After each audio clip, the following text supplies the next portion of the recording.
Okay, fine. Sabihin natin na pumayag ako at ibigay ko yung pera. What's your next move, Christy? I know, ikaw ang magva-volunteer para ikaw magdala ng pera doon. Tapos magkakaroon kayo ng sweet, sweet reunion ni Jordan. No, that's your next move. Kapal na mukha mo, Christy. Kaya pala todo pigil ka sa akin sa pagbabayad ng ransom dahil ang gusto mo, ikaw ang pumapel at gumawa ng para kay Jordan. Alam mo, Shaira, kararating mo lang eh. Kaya dahan-dahan ka sa mga sinasabi mo dahil hindi mo naman alam kung anong pinag-uusapan namin. Huwag mo akong husgahan. Kasi wala naman akong balak pumapel sa buhay mo. Kung tutuusin nga, tutulungan pa kita. Tanungin mo si Hana. Ha? Huwag mo ko damay dyan, Christy. Hindi ko nga alam kung ano totoong intention mo eh. Malay natin, tama yung hinala ni Shaira sa'yo. Di ba, Shaira?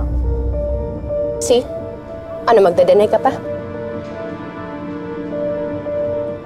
Hana, ang ayos-ayos ng usapan natin kanina. Bakit ngayon binabaliktad mo? Hindi, wag ka na magmalinis, Christy. Hipokrita ka talaga. Yun talaga yung plano mo, no? Kaya ayaw mo na ako yung magligtas kay Jordan para pag ikaw ang gumawa nun, ikaw na naman ang mabait. Ikaw na naman yung bida sa mata niya. Ikaw na naman yung magugustuhan ni Jordan. Ganun ba? Hindi ka ba nahihiya sa sarili mo? Ginagamit mo tong crisis na to para makascore ka sa asawa ko. Alam mo kung alam ko lang na may hidden agenda ka. Sana hindi na lang ako sa'yo humingi ng tulong.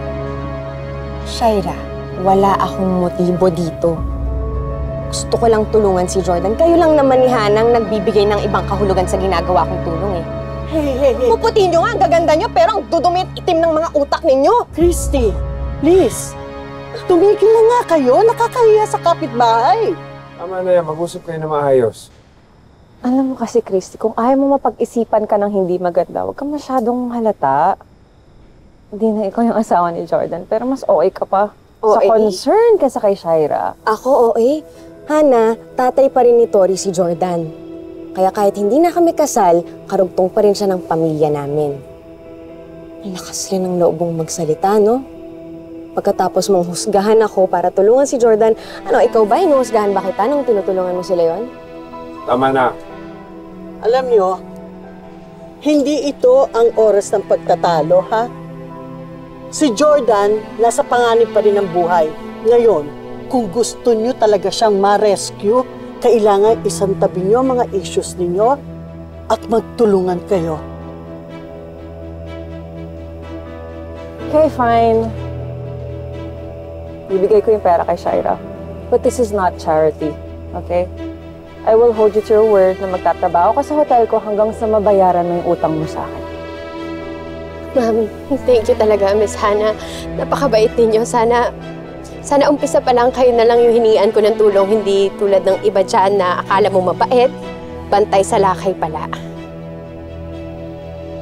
Alam mo, Shaira, kung wala ka ng magandang sasabihin pa, pwede ka nang umuwi. Andyan yung gate.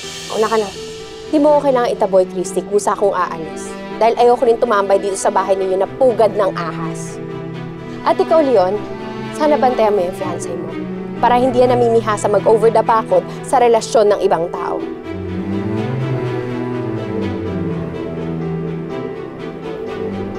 Tama na. Huwag niyong patulan. Oo, na ako, Leon.